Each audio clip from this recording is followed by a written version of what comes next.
A reading from the book of Numbers. The children of Israel lamented, "Would that we had meat for food. We remember the fish we used to eat without cost in Egypt, and the cucumbers, the melons, the leeks, the onions, and the garlic. But now we are famished. We see nothing before us but this manna." Manna was like coriander seed and had the color of resin. When they had gone about and gathered it up, the people would grind it between millstones or pound it in a mortar, then cook it in a pot and make it into loaves, which tasted like cakes made with oil. At night, when the dew fell upon the camp, the manna also fell. When Moses heard the people, family after family, crying at the entrance of their tents, so that the Lord became very angry, he was grieved. "Why do you treat your servant so badly?" Moses asked the Lord. "Why are you so displeased with me that you burden me with all this people? Was it I who conceived all this people? Or was it I who gave them birth, that you tell me to carry them at my bosom, like a foster father carrying an infant, to the land you have promised under oath to their fathers? Where can I get meat to give all this people? For they are crying out to me, 'Give us meat for our food.' I cannot carry all this people by myself, for they are too heavy for me. If this is the way you will deal with me, then please do me the favor of killing me at once, so that I need no longer face this distress." The word of the Lord. Thanks be to God. Sing with joy to God our help. Sing with joy to God our help. My people heard not my voice, and Israel obeyed me not. So I gave them up to the hardness of their hearts. They walked according to their own counsels. Sing with joy to God our help. If only my people would hear me, and Israel walk in my ways. Quickly would I humble their enemies. Against their foes I would turn my hand. Sing with joy to God our help. Those who hated the Lord would seek to flatter me, but their fate would endure forever. While Israel I would feed with the best of wheat, and with honey from the rock I would fill them. Sing with joy to God our help.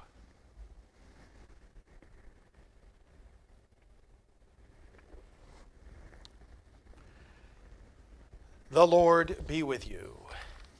A reading from the Holy Gospel according to Matthew. Glory to you, O Lord. When Jesus heard of the death of John the Baptist, he withdrew in a boat to a deserted place by himself. The crowds heard of this and followed him on foot from their towns. When he disembarked and saw the crowd, his heart was moved with pity for them, and he cured their sick. When it was evening, the disciples approached him and said, "This is a deserted place, and it is already late. Dismiss the crowds so that they can go to the villages and buy food for themselves." He said to them, "There is no need for them to go away. Give them some food yourselves." But they said to him, "5 loaves and 2 fish are all we have here." Then he said, "Bring them here to me." And he ordered the crowds to sit down on the grass. Taking the 5 loaves and the 2 fish, and looking up to heaven, he said the blessing, broke the loaves, and gave them to the disciples, who in turn gave them to the crowds. They all ate and were satisfied, and they picked up the fragments left over, 12 wicker baskets full. Those who ate were about 5,000 men, not counting women and children. The Gospel of the Lord. Praise to you, Lord Jesus Christ. Friends, God cares for his people. He made us. God doesn't do anything without seeing the whole picture. Now, it's very different for us. We do something now, we don't necessarily see what comes next. But God is God. He's infinite, he's eternal. He fills every part of the universe and every part of history all at the same time with equal clarity and strength. He sees everything. He doesn't create people without having the ability to take care of them and the determination to take care of them. He has pity on the crowd when he sees them hungry, sick. He comes to heal them. Just as he had pity on the crowd of old, the people he set free from Egypt and led and fed on the desert journey, even though they complained, they grumbled and they complained. And that desert journey that we read about in Exodus and Leviticus and Numbers, it's a story of trust and lack of trust, grumbling and complaining, and yet receiving the care of the Lord. He had pity on them too. He cares for his people, feeds us in our needs, gives us what we need to sustain his gift of life. Our God is a God of life. To stand with God, to stand with Christ, is to stand with life, and is therefore to stand against whatever destroys life. God did not make death, Scripture says, nor does he rejoice in the destruction of the living. He created all things that they might have being. He is the God of life. Now, brothers and sisters, we are facing in our world, as we all know, many, many things that threaten or destroy human life, and we can all make a long list of what those evils and dangers are. But no matter which way you slice it, no matter which perspective you look at it from, nothing destroys more human life than abortion. Every day, this is a new issue. We talk about it all the time because it's our full-time mission here at Priests for Life to end abortion, and many of you are involved likewise in that effort. But no matter how many times we talk about it, each day it's a new problem. Why is it a brand new problem each day? Because the babies being killed today never died before. And so it requires a new response. It requires a new alarm to be set off. It's like saying, oh, well, you know, the problem of poverty or the problem of violence in the streets. Well, that's not the same problem every day. It's a new problem with every new victim, and it demands a new response. You know, the tragedy is that some people think people get abortions because of freedom of choice, and some justify it with that language. People don't get abortions because of freedom of choice. They get them because they feel they have no freedom and no choice. They feel so desperate.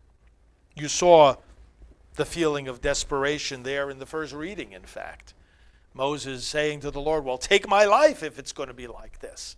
And many people in a similar way, with very different problems, of course, than what Moses was facing, but nevertheless, they face the problems of their day and they say, oh, if it's going to be like this, I cannot give life to my child. Of course, the child already has life, but the point is, they're not exercising some kind of free choice. They feel trapped and desperate. They feel like they have no choice. They feel trapped, abandoned, desperate, afraid. Sadly, they feel there's no one that can help them except the abortionist. But that's not true. There are other people ready and willing today to help. And that's the good news that we in the church and we in the pro-life movement and we in Priests for Life bring to people. That today there's real help. You don't have a situation where you have to have an abortion. There's no such thing. Now, the good news is the help is there. And I'm talking about people who are ready to provide help with medical services, legal advice, counseling, job and education opportunities that can be pursued while having that child, assistance to make an adoption plan or assistance to keep and raise that baby, and much, much more. The good news is the help is available now. The sad news is so many who need that help don't know about it. And that's where you come in, and I, and the whole pro-life movement, and everybody. We can spread the good news that there are alternatives to abortion. We can spread the good news of God's care for his people. How do we do that? Let me give you a simple website and phone number, and I do this in pro-life homilies that I give all across the country in parishes and Catholic churches and interdenominational churches and everywhere else that I can. Pregnancycenters.org, simple phone number. You know, the pregnancy centers in America, the places that help I briefly described is offered, outnumber the abortion facilities 5-1. Isn't that beautiful? Isn't that a glorious affirmation in and of itself of the victory of life, the victory of love, the victory of hope over the despair that drives someone to the door of an abortion clinic? Pregnancycenters.org. Memorize that website and you can save someone's life. Memorize the following phone number and you can be connected with that same network of pregnancy centers, 1-800-712-HELP. 1-800-712-HELP. Call that number and you're connected with trained professionals who will assist you or whoever it is that's calling to find the pregnancy center closest to them and to find that kind of help that I've briefly described. Now, those of you who have websites, social media accounts, those of you who are pastors, those of you who may be involved in your church and you know who takes care of the parish bulletin, this information needs to get out to the people of your parish. This information needs to get out to the people under your influence. This is how we save lives. This is how we replace the despair that leads people to an abortion clinic with the hope that enables them to say yes to life. 1-800-712-HELP or pregnancycenters.org. Friends, not only do we reach out to those who might have an abortion, or who feel they have to, we reach out to those who have already done so. And to them, our message is the doors of the church are open. We who reject abortion don't reject those who have abortions. We embrace them with love and mercy and peace and compassion of Christ. Whether they've had 1 or 2 or 5 or 10, I've ministered to people who have had as many as 25 abortions. Even they, upon repenting, can and will be welcomed back to the peace and mercy and forgiveness of Christ. Do not despair. We are not against you. We are on your side. And at that number, by the way, 1-800-712-HELP, and at that website, pregnancycenters.org, you will find that these centers usually have a ministry for healing after abortion. You can also go to abortionforgiveness.com and find, entering the zip code of whoever needs the help, the ministries closest at hand that are providing that help of forgiveness, reconciliation, counseling, and peace following abortion. Abortionforgiveness.com. So, brothers and sisters, this is what we do in the pro-life movement. This is what we do in the church. Many people think for some reason that this ministry is judgmental, that this mission or this movement is negative.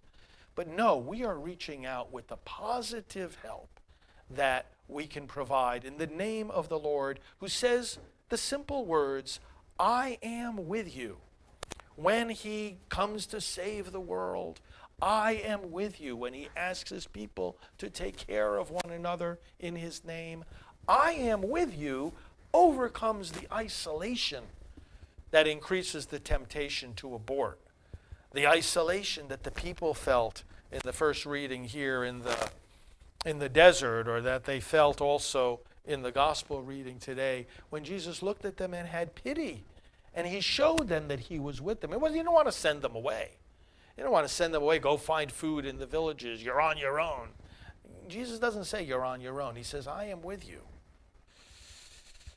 You and I need to be part of this great movement that we call pro-life. To say to people, I am with you, to be able to save the lives that are most in danger. It's amazing how people cover over the reality of abortion using the word choice. Choice of what? Should we be able to choose to shoot someone in the street? To blow up buildings? Should we be able to choose whatever we want to choose? Or do we have a responsibility for assessing what we are choosing and whether or not that corresponds to the rights of others and respects those rights? It's a hidden violence. And it's a violence that occurs, furthermore, throughout all 9 months of pregnancy. You know, when somebody says they're in favor of abortion, ask them, how far into pregnancy do you think it should be allowed? Ask them, furthermore, can you describe an abortion? Have you ever seen an abortion? The reason I say this is that so many people think they're debating or discussing abortion, but they're doing no such thing because they never face what it is. They never talk about what it actually does. They never look at what it results in. That's why we have a website called lookatabortion.org. Challenge people to take a look at it. Lookatabortion.org. And we have many people joining in this movement, as you well know if you're connected with us at Priests for Life. Even Alveda King, who's Uncle Martin Luther King Jr. I was just talking with Alveda before coming on to do this Mass, and you know, we're constantly working every day to help people see what she sees, that this is the civil rights movement of our day, that this is the movement that applies to the children in the womb the very same principles that Dr. King and those who worked with him applied to the African American community. Namely, we are all equal in dignity. We should all be protected under the law. Isn't that a simple principle to defend in every age and to extend to every human being? How is it that we can be concerned about the poor who are starving in some far-off part of the world, and we should be concerned about them and should be supporting organizations that are feeding them and sheltering them? But brothers and sisters, we don't know their names. We've never seen their faces. And yet we care about them. Why? Because we're part of one human family. That's why it makes no sense whatsoever when people say to us who are advocating for the unborn to be protected from abortion, oh, well, mind your own business. Since when do we mind our own business? When other people are in danger or in need? Since when do we turn our back on them simply because we think it's not our business to help those whose lives are in danger? Since when is the way of life of a Christian just to be concerned about our own business and not about helping someone else?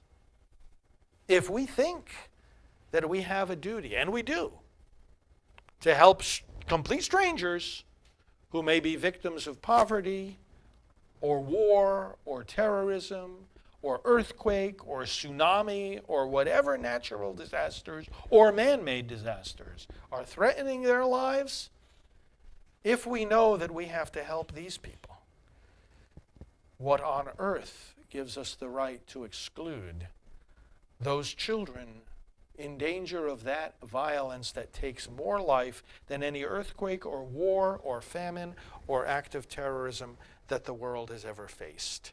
The ongoing tragedy of abortion. Don't let anybody ever make you feel like it's none of your business. It is. Because the child in danger today is not just somebody else's child, somebody else's problem, or somebody else's choice. That's your brother,